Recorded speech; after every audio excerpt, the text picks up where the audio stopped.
Hai guys, kembali lagi bersama gua di Sakahayang Review. By the way, apa kabar kalian semua para penonton setia Sakahayang? Semoga baik-baik aja ya. Dan buat kalian yang masih menjalankan puasa, semoga lancar-lancar saja dan dijauhkan dari godaan godin yang selalu menggoda iman.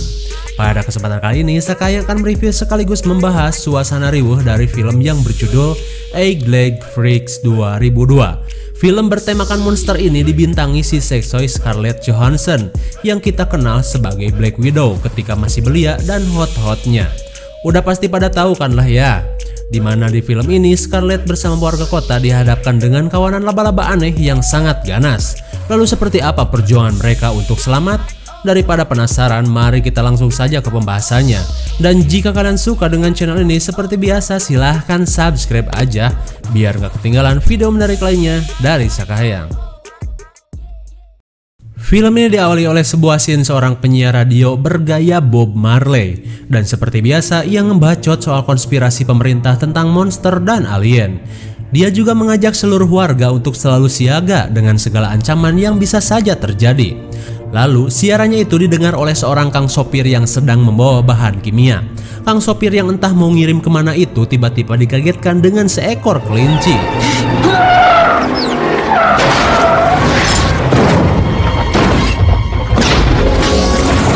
Tanpa ia tahu, bahan kimia tersebut masuk ke sebuah sungai di pinggiran kota kecil. Setelah beberapa saat, terlihat seorang bapac yang bernama Joshua sedang mencari serangga di sungai tersebut. Untuk apa? Kita lihat saja.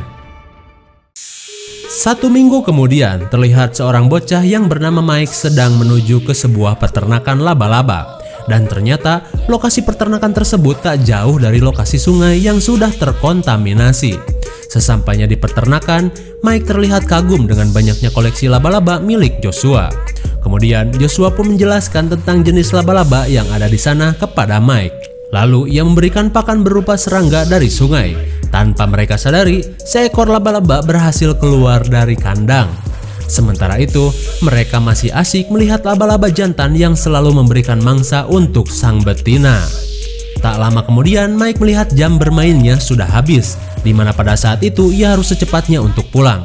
Setelah Mike pergi, Joshua pun heran dengan salah satu peliharaannya tiba-tiba sudah menghilang. Tanpa ia tahu, ternyata laba-laba itu sudah nongkrong di punggungnya. Lalu tiba-tiba,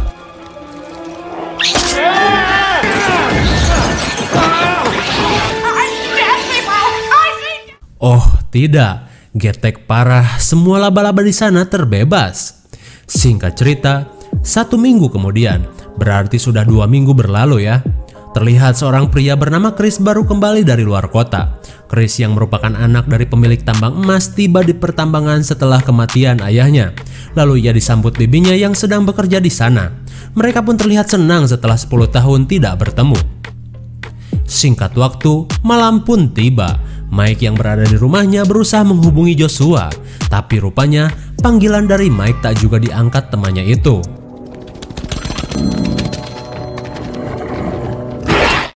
Mike tidak tahu sesuatu yang mengerikan telah terjadi kepada Joshua. Kemudian scene beralih ke sebuah mall milik si wali kota, di mana pada saat itu seorang wali kota sedang membujuk warganya untuk menjual tanah mereka. Warga pun banyak yang tak suka akan niatnya itu. Lalu si Maghrib mengatakan bahwa niat wali kota hanya untuk menguasai tambang emas yang posisinya dekat dengan mall. Wali kota itu pun mengatakan jika ia memilikinya, pertambangan itu akan semakin maju pesat. Lalu seorang mantan pekerja tambang mengatakan bahwa ayahnya Chris pernah melihat emas yang banyak sebelum ia wafat. Tapi si wali kota menganggap itu hanya halusinasi ayah Chris saja. Perkataannya itu sontak membuat Chris yang berada di sana menjadi kesal. Cekcok keduanya pun berlanjut sampai keluar mall, bahkan berujung dengan pukulan yang nyocol di hidung wali kota. Tapi untungnya Samantha berhasil melerai mereka. Di keesokan harinya, scene kembali ke rumah Mike. Saat bel berbunyi, seorang wanita seksoi yang bernama Ashley terlihat bersemangat karena ia kira itu adalah pacarnya yang akan mengajak kencan. Melihat anaknya yang akan main dengan pria, Samantha pun khawatir. Lalu ia memberikan alat setrum untuk jaga-jaga. Meskipun sempat menolak, akhirnya Ashley membawa alat itu. Di sisi lain, Mike kembali ke peternakan. Akan tetapi ia merasa heran dengan jaring laba-laba yang memenuhi ruangan. apalagi saat ia tak melihat Joshua di sana. Kemudian Mike memeriksa setiap sisi peternakan. Mike yang tahu banyak soal laba-laba menemukan sepatu milik Joshua di depan sebuah lubang. Mike pun mengira sesuatu telah terjadi dengan temannya itu. Lalu Mike berusaha masuk ke dalam lubang tersebut. Ketika berada di dalam, Mike menemukan sebuah kaki laba-laba berukuran besar.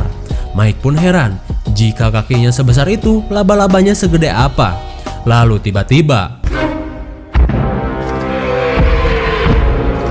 ternyata laba-laba yang berada di peternakan kini berubah menjadi besar.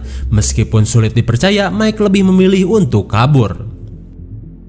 Kemudian scene beralih ke pertambangan. Chris yang berada di sana menemukan sebuah lokasi dari peta milik ayahnya. Lalu ia menyuruh para pekerja untuk melakukan penggalian di lokasi tersebut. Tapi seorang pekerja mengatakan bahwa lokasi tersebut memiliki gas metana dan sangat beresiko terjadi ledakan. Chris pun mengatakan untuk selalu berhati-hati. Singkat cerita, terlihat seorang pekerja yang sedang melakukan pengeboran. Tapi rupanya air yang ia pakai malah tersumbat sesuatu. Merasa ada yang gak beres, pekerja itu pun memeriksanya.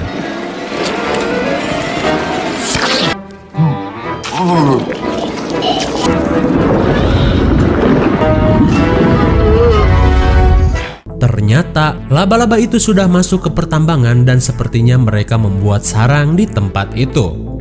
Kembali ke Mike yang akan pulang ke rumah tanpa sengaja bertemu dengan Chris.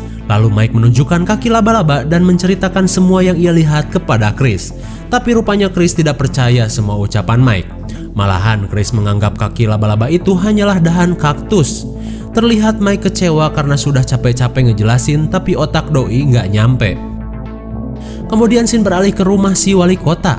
Di malam itu terlihat ia sedang teleponan dengan seseorang. Dari obrolannya ia sedang membicarakan limbah percobaan kimia yang mereka simpan di pertambangan. Oh shit, parahnya lagi ia menyimpannya di sana tanpa sepengetahuan Chris.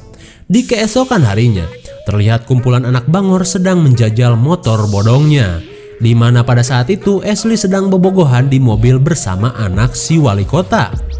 Peraduan jigong sudah menjadi hal biasa. Pria yang bernama Brad ini begitu kekeh ngajak Ashley untuk mengaduk semen. Tapi rupanya Ashley masih perawan dan menolak perbuatan yang akan merusak segel Orochimarunya. Tapi Brad malah terus memaksa. Hingga pada akhirnya Ashley menggunakan senjata listriknya. Brad pun terlihat ripuh menahan sakit di biji lontongnya. Kemudian Ashley yang selamat dari kebrutalan adu gabrut akhirnya bergegas untuk pergi. Tak lama kemudian, laba-laba berukuran besar kini mengincar kumpulan anak bangor ini. Sontak Brad yang melihatnya pun langsung kabur. Saat Brad menyuruh teman-temannya untuk kabur, ia malah diledek karena terlihat riweuh sendiri. Lalu tiba-tiba satu teman mereka akhirnya dimangsa laba-laba.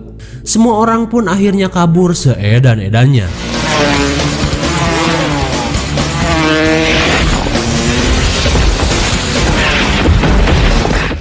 Ternyata laba-laba yang mengejar mereka adalah jenis laba-laba pelompat.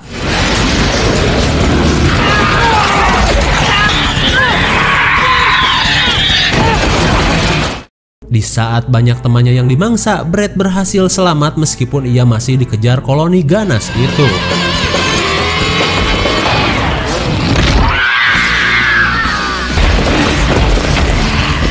Di sisi lain, terlihat sebuah truk tangki sedang melintas. Brad pun menggunakan kesempatan itu untuk kabur.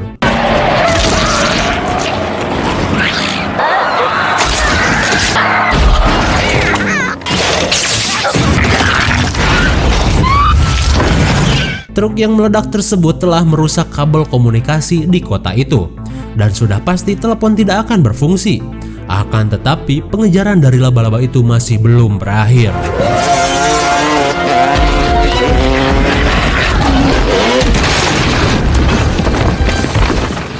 Akhirnya Brad masuk ke tambang hingga terjebak di sana. Kemudian scene beralih ke rumah Chris. Terlihat si Bibi merasa heran dengan si anjing yang terentah di mana. Lalu ia mencari sampai ke basement. Si bibinya pun jadi penasaran ketika melihat lubang besar berada di sana. Apalagi saat melihat kalung anjing kesayangannya sudah tergeletak rusak. Kemudian ia berusaha mencari anjingnya ke dalam lubang. Saat berada di sana, ia pun kaget melihat laba-laba besar berada di atasnya. Lalu rupanya laba-laba itu menjadikan si Bibi sebagai cadangan makanannya. Tak lama kemudian, Chris yang baru cukur bewok tiba di rumahnya. Lalu ia merasa heran ketika mengetahui si Bibi tidak berada di sana. Apalagi saat ia mendengar suasana dari dalam basement. Chris pun berusaha mencarinya. Ketika berada di dalam basement, dia mencari tahu lubang yang baru pertama kali ia lihat. Dari dalam lubang, ia menemukan sebuah kaki laba-laba yang cukup besar. Lalu Chris teringat dengan benda yang ditemukan Mike. Dan tentu saja itu bukan dahan kaktus seperti yang pernah ia sangka. Dirasa hal buruk telah menimpa bibinya, Chris yang ketakutan pun akhirnya pergi menemui Mike. Singkat cerita, Chris langsung memberitahukan penemuannya itu. Terlihat Mike begitu kaget melihat kaki laba-laba yang sangat besar. Kemudian Mike menjelaskan bahwa kaki yang Chris temukan berasal dari laba-laba yang selalu menyimpan mangsanya. Mendengar hal tersebut, Chris pun yakin bahwa bibinya masih hidup. Sementara itu, Ashley yang habis mandi kedatangan tamu tak diundang. Ia pun kaget saat melihat laba-laba yang berukuran jumbo. Lalu tiba-tiba teriakan Ashley tersebut membuat keluarganya bergegas memeriksa sang anak bohai. Mereka pun kaget saat mengetahui Ashley akan dijadikan mangsa oleh laba-laba itu. Kemudian mereka berusaha untuk melumpuhkan makhluk besar tersebut.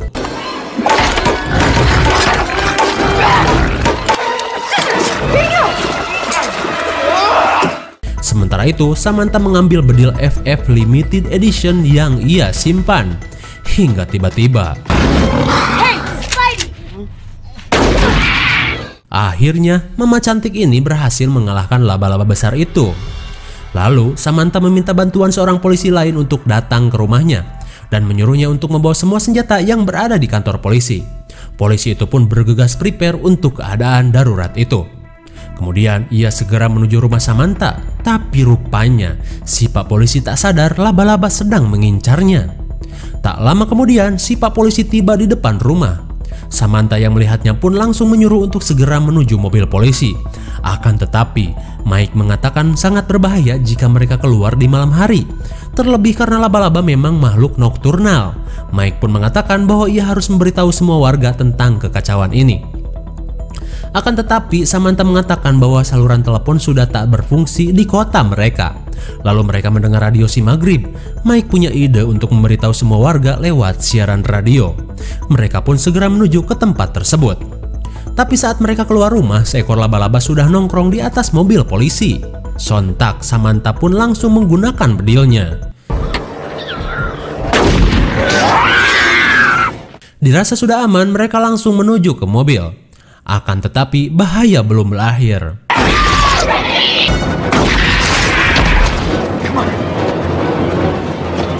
Kemudian mereka langsung tancap gas seedan-edannya. Singkat waktu, mereka sampai di tempat si maghrib. Samantha dan Chris pun langsung menemui untuk memberitahu warga tentang serangan laba-laba. Pesan dari Bu Sheriff akhirnya bisa didengar oleh para warga. Tapi rupanya laba-laba yang dikatakan malah dianggap cerita bohongan. Warga pun terlihat tak percaya dengan kabar tersebut. Sementara itu, Mike melihat laba-laba yang lebih besar mengarah ke radio si maghrib. Mike pun berusaha memberitahu ibunya untuk tak bersuara.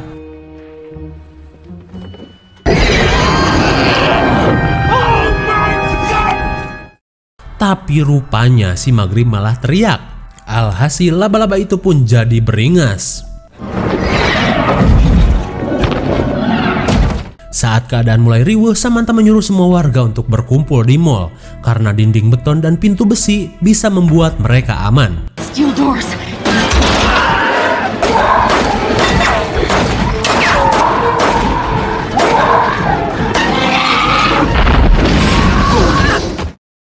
Si pak polisi pun berusaha menghentikan laba-laba dengan tembakannya, hingga pada akhirnya laba-laba tersebut KO oleh tembakan pak polisi. Kemudian mereka segera menuju mall untuk bergabung bersama warga kota. Di sisi lain, serangan laba-laba sudah masuk ke dalam kota.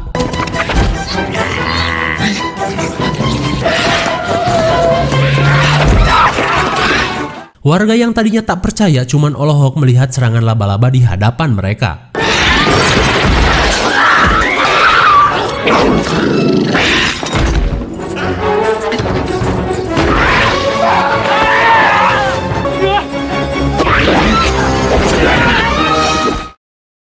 Kebanyakan dari mereka berusaha pergi menuju mall seperti perintah sheriff. Kembali ke mobil polisi, mereka yang baru tiba di tengah kota melihat serangan laba-laba sudah mengacaukan kota.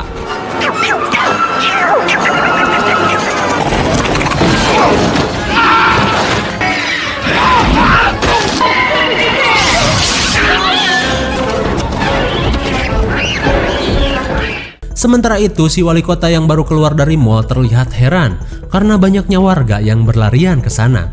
Ia pun merasa bangga karena mall yang tadinya sepi kini jadi ramai. Tapi saat Samantha datang,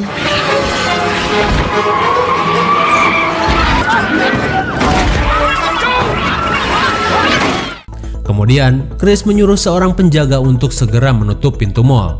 Makin lama serangan laba-laba semakin brutal.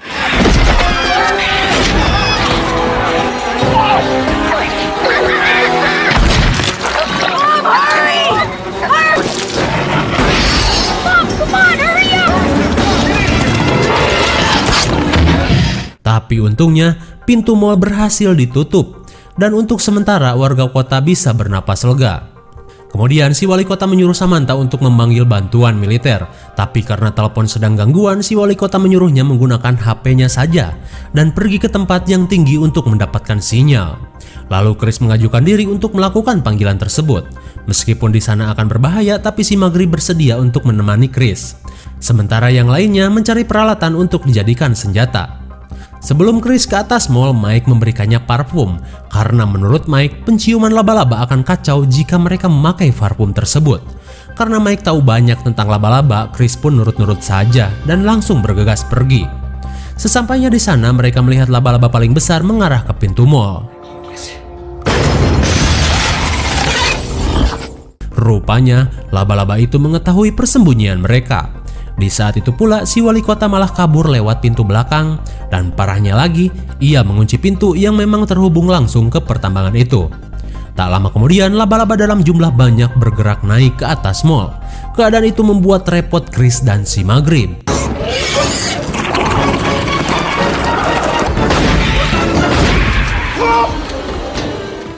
Ketika mereka mendapat sinyal, Chris langsung meminta bantuan ke pasukan militer. Tapi seperti biasa, laporan serangan laba-laba malah dianggap banyolan saja. Ah, biasalah biar tambah greget. Sementara itu, laba-laba besar terus merusak pintu mall. Mereka pun pasrah melihat kejadian tersebut. Lalu tiba-tiba,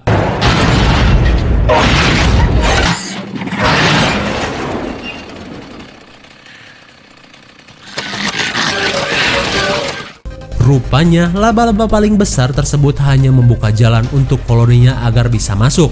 Kekacauan pun terjadi.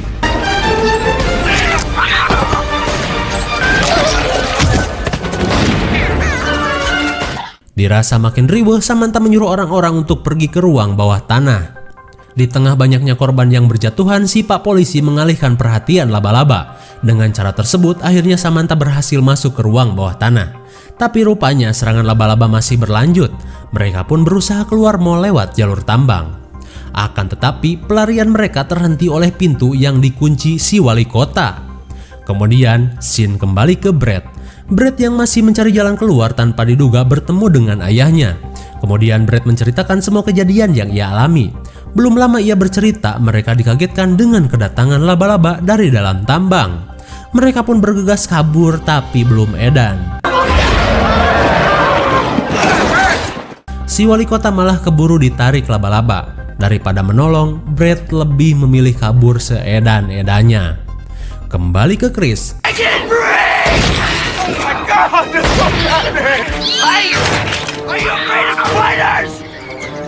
Dirasa keadaan semakin riuh, mereka berusaha pergi ke atas mall. Si Maghrib pun berusaha melarikan diri dengan menembus kawanan laba-laba.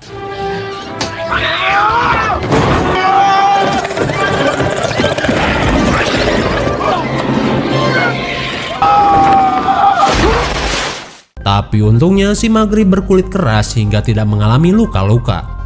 Kemudian ia bertemu si Pak Polisi yang baru keluar dari dalam mall. Mereka pun langsung gas untuk kabur. Chris yang masih di atas mall berusaha kabur dengan peralatan seadanya.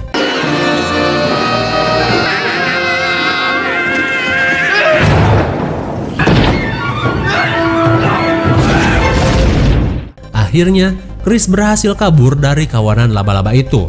Tapi ia kesulitan keluar karena masuk ke saluran udara. Namun untungnya, Samantha menemukan Chris dan langsung menolongnya. Kemudian, mereka menuju ruang bawah tanah untuk bergabung dengan yang lain. Tapi setibanya di sana, mereka dikagetkan dengan suara dari dalam tambang.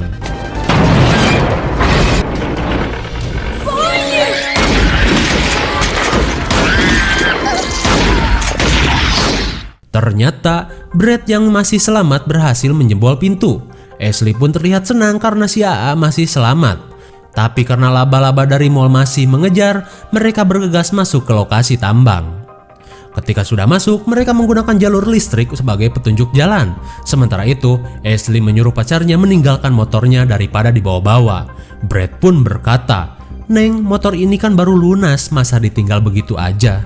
Bodoh amat." Belum jauh mereka masuk, aroma kentut sudah tercium. Lalu seorang karyawan mall mengatakan bahwa aroma tersebut bukanlah kentut, melainkan gas metana dari dalam tambang. Chris pun mengingatkan semuanya untuk tidak membuat percikan api, karena api sekecil apapun akan mengakibatkan ledakan besar. Kemudian karyawan mall tadi mengikuti kabel untuk mencari generator, agar lampu di jalur tambang bisa menyala. Tapi sialnya, ia malah menemukan sarang laba-laba. Karena ia tidak melihat dengan jelas, pria tersebut malah penasaran. Semuanya pun kaget dengan serangan laba-laba itu. Lalu, Chris melarang mereka untuk menembak makhluk itu karena akan berakibat fatal jika melakukan tembakan di ruangan yang dipenuhi gas. Lalu tiba-tiba, akhirnya Mamah Sheriff berhasil membunuh laba-laba itu. Kemudian mereka melanjutkan perjalanan dan tentunya melewati sarang laba-laba seperti yang ditentukan karyawan tadi. Mike pun yakin bahwa di sarang tersebut ada sang betina. Parahnya lagi, ukurannya akan 3 kali lebih besar dari ukuran sang jantan. Terlihat mereka pun takut mendengar kabar dari bocah itu. Lalu tiba-tiba, betapa kagetnya mereka oleh sesuatu yang terbungkus dengan jaring. Tapi ternyata itu adalah si wali kota. Di sisi lain, laba-laba dari mall sudah masuk ke arah tambang. Kemudian Chris teringat dengan bibinya yang mungkin saja masih hidup seperti si wali kota. Chris pun berniat untuk mencarinya. Lalu ia menyuruh Samantha untuk menyalakan generator cadangan yang berada di luar tambang, karena ia memiliki ide untuk menghentikan serangan laba-laba. Sambil membawa motor Brad, Chris memulai pencariannya. Chris juga merasa tidak yakin bibinya masih dalam keadaan hidup. Karena banyak manusia yang terbungkus tapi sudah mati, akan tetapi takdir berkata lain. Chris akhirnya menemukan si bibi yang masih dalam keadaan hidup. Betapa senangnya Chris akan hal itu.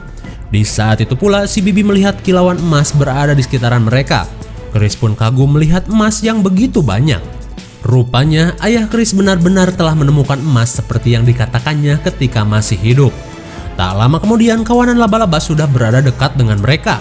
Chris yang ketakutan sontak mengeluarkan senjata andalannya.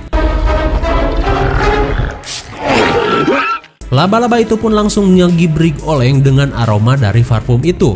Lalu Chris dan si bibi bergegas kabur seedan-edannya. Kemudian Chris menyimpan korek api di lampu yang sudah ia pecahkan tadi.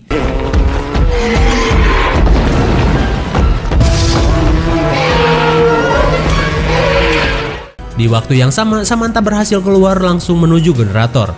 Tapi mereka mengalami masalah saat menyalakan generator itu. Akan tetapi, Ashley memberikan senjata listriknya untuk menstarter generator tersebut.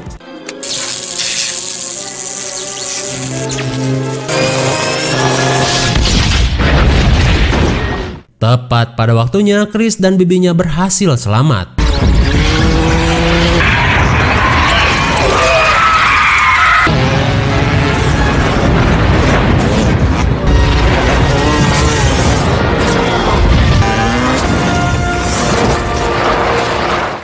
Akhirnya, Semua laba-laba di peternakan Joshua pun habis terbakar. Sementara itu, si wali kota hanya bisa meratapi ketika mallnya hancur dan terbakar. Seperti biasa, kepolisian India datang telat pada waktunya. Cuman kali ini kedatangan mereka berkat laporan dari si Maghrib dan Pak Polisi tadi. Mereka pun akhirnya terlihat bahagia setelah melewati semua kekacauan dengan selamat. Kemudian scene beralih ke si Maghrib. Kali ini ia menceritakan kekacauan dari laba-laba yang sudah teratasi. Lalu Chris kini telah membuka kembali tambang emasnya, hingga banyak dari warga kota yang kembali bekerja di sana. Si Maghrib pun terlihat senang, terlebih dengan gigi emas yang ia pakai. Dan film Egg Leg Freak pun berakhir. Bagaimana? Sangat menegangkan bukan? Tentu saja, karena kemunculan monster ini bermula dari kelakuan si wali kota, di mana ia telah menyimpan limbah kimia di lokasi tambang milik ayahnya Chris. Tapi sialnya, satu drum limbah masuk ke sungai sehingga mencemari ekosistem di sungai tersebut. Parahnya lagi, serangga yang sudah terkontaminasi dijadikan pakan laba-laba oleh Joshua, hingga menjadikan semua laba-laba yang ia miliki berubah menjadi laba-laba berukuran jumbo. Akan tetapi, perjuangan dari warga kota bisa mengatasi semua kekacauan itu dan melenyapkan semua monster aneh yang sudah mengacaukan kota. IMDb untuk film ini adalah 5,4. Dan menurut Sakahayang cocok diberi nilai 5,7 karena sekelas Warner Bros terbilang sukses menampilkan sosok monster yang gak jelek-jelek amat. Meskipun kita sadar film tahun 2002 memang lumayan jadul juga sih. Dan yang pasti gua suka film ini karena dibintangi oleh Tete Scarlett yang lagi ABG parah. Mungkin segini saja review dan pembahasan Egg Leg Freaks 2002. Jangan lupa like, share, dan subscribe biar kalian tidak ketinggalan jika ada video baru dari Sakahayang. Thanks for watching and see you on next video. Bye bye.